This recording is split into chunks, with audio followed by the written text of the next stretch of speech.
Namaste. Goa, the state, needs us right now, needs you right now. The innumerable memories that you have created in that state, they need you right now.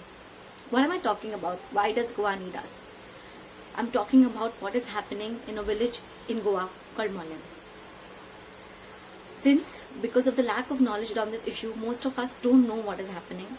So in the next few minutes, I will try to crisply summarize what is happening and what can you do to help the thousands that are protesting in that village and in Goa all around. Bhagwan Mahavir Wildlife Sanctuary and Mollem National Park are a paradise of flora and fauna. They are a home for the wildcats and an important corridor for them between Goa and Karnataka. Currently, 3 important projects have been approved by the government which endanger the sanctuary and the national park. 2 of which have been approved on a virtual conferencing during the lockdown. Let's understand what these 3 projects are. The first project is the doubling of the national highway between Goa and Karnataka. This will consume 63 hectares of the protected land and almost 10,000 plus trees being cut down. The second project is to doubling of the railway line that again will consume 138 hectares of the protected land and approximately 12,000 plus cutting down of trees. The third project is the laying down of a 400 kilometer transmission line which will consume approx 40 hectares of the protected land and approximately 6,000 trees being cut down.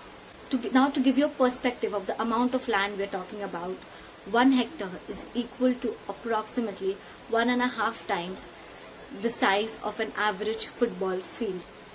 Now why are these projects problematic? The Western Ghats, of which the sanctuary is a part of, is one of the 36 biodiversity hotspots in the world. This will also endanger our fight against climate change. A mature tree absorbs 22 kilos of CO2 emissions per year, whereas a new tree will absorb only 6 kilos of CO2 emissions per year. Now, even if the government decides that all the 70,000 trees being cut down will be planted somewhere else, imagine the gap of absorption of CO2 emissions that will happen. This will just agitate the climate change and not help it. Now, we are not against development. We are against development at the cost of the environment. Is there any alternative to this? If there is one, can we take it? The fresh streams of the sanctuary and the park are also an inlet to the rivers in Goa, which is the source of potable drinking water to the millions of Goans living in that state. So we are not just endangering or destructing the habitat of the flora and fauna, but also of humans. Imagine 138 plus 63 plus 48 hectares of land, of protected land, being used for these 3 projects. There are many endemic species which are living in the sanctuary and the national park. Even if we plant these 70,000 trees somewhere else, we are harping with their day-to-day life. What can work in our favor?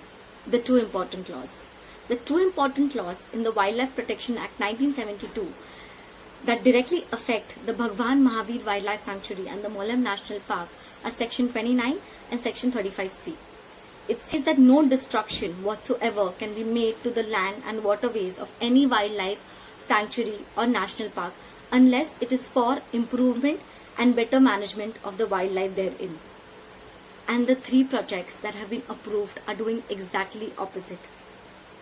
Because they're not for the better management of the wildlife, but they are destructing their habitat. What should the government do?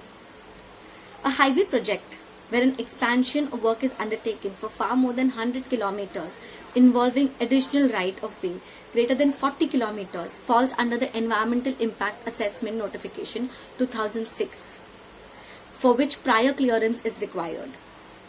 The second is that a study must be done of these projects not in isolation, but a cumulative study of the impact assessment needs to be done. to make sure that we are not damaging our environment, we are not harping with the wildlife. What can you and I do?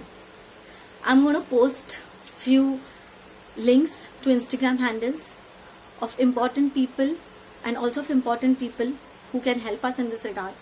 And also go letindiabreathe.in. Their Instagram handle in their bio has a link which has a free pre-drafted mail that you can send to the concerned authorities. We should ask the right questions. The main thing that you guys can do, you and I can do, is spread awareness in this regard. Be it an article, be it an Instagram page which is working in this regard, or be it any video that you find information. Please share this with your friends, your family members, and support the thousands of people who are protesting in the village of Malai. Now, many of you will say that what has to happen will happen. The government will find a way to play with the protected land. But maybe it is not that. Maybe protest, awareness, do work. Remember the RA car shed, which many of us were protecting even last year? The government did promise to shift it to a different location, and RA was saved. So maybe this time we can save the beautiness and the pristine Western Ghats. Thank you.